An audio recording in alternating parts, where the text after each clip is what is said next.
what if every safe decision you've ever made was actually your biggest gamble? Think about the last opportunity you walked away from, not because it was impossible, but because it felt too risky. Most people avoid risk because they believe they're protecting themselves, but in reality, they often lose far more, because inaction has a cost too, a cost most people never calculate. And once you see it, something interesting happens. You stop asking, how risky is this decision? And you start asking, what is the cost of doing nothing?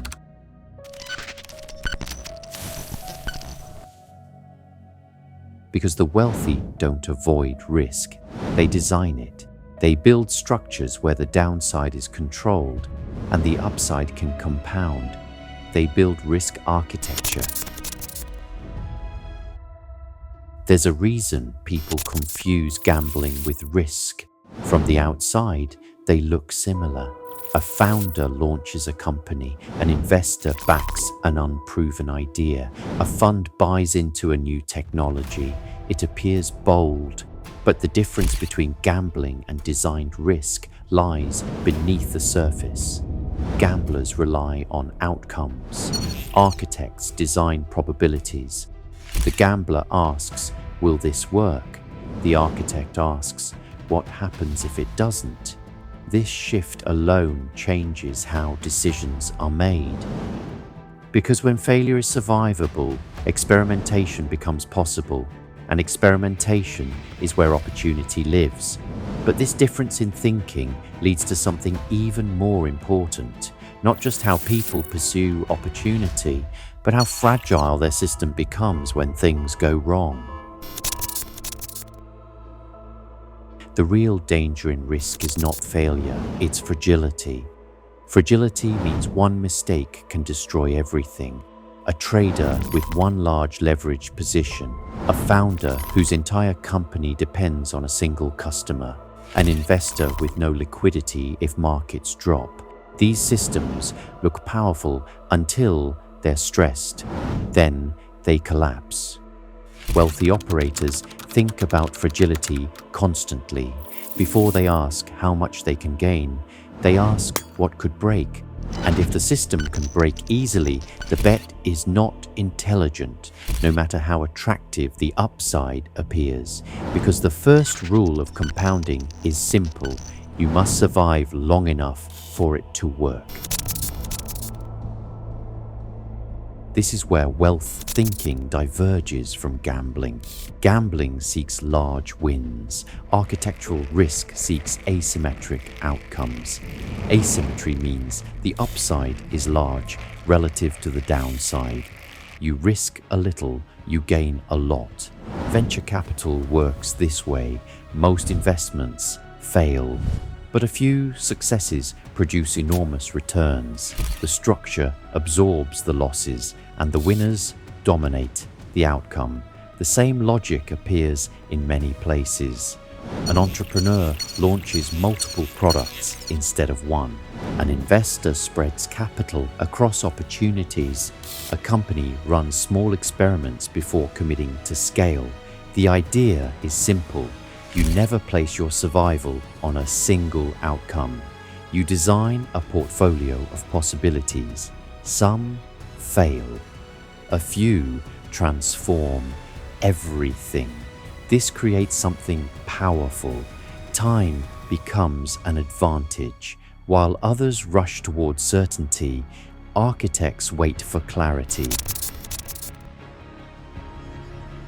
Risk is rarely controlled in the moment of decision. It's controlled in the structure surrounding it. A few quiet mechanisms determine whether a risk becomes intelligent or catastrophic. Incentives. Who benefits from the outcome and who absorbs the loss? When incentives are misaligned, risk becomes invisible until it explodes. Position sizing. How much of your capital is exposed to a single decision? The same bet can be survivable or fatal depending on size. Diversification. not relying on one outcome to succeed. Multiple paths allow failure without collapse. Access to information, the quality and timing of the signals guiding your decision. Better information doesn't eliminate risk, but it reduces blind exposure. Liquidity, your ability to move, exit, or adapt when conditions change. Without liquidity, even good decisions can become traps. These elements quietly determine whether a bet becomes catastrophic or manageable. Consider two investors making the same trade.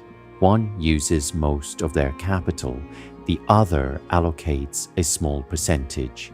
The trade itself is identical, but the architecture is different. If the trade fails, one survives, the other disappears. This is why experienced operators talk less about predictions and more about positioning. Predictions can be wrong. Structure protects you when they are. Once risk is structured correctly, something interesting happens. You no longer need certainty. You only need possibility, because if the downside is controlled and the upside is meaningful, time and probability begin working in your favor. This is why many wealthy investors appear calm during uncertainty. They are not fearless. They are protected. Their architecture absorbs volatility, and volatility is where opportunity often hides. Risk is often framed as bravery, but in wealth creation, bravery is overrated. Architecture is what matters. The goal is not to avoid uncertainty. The world is always uncertain. The goal is to structure exposure so that uncertainty becomes survivable and occasionally profitable. Gamblers chase outcomes, architects design systems, and the difference between the two is simple. Gamblers hope they are right. Architects remain standing even when they're wrong, and over time, the ones who remain standing are the ones who compound.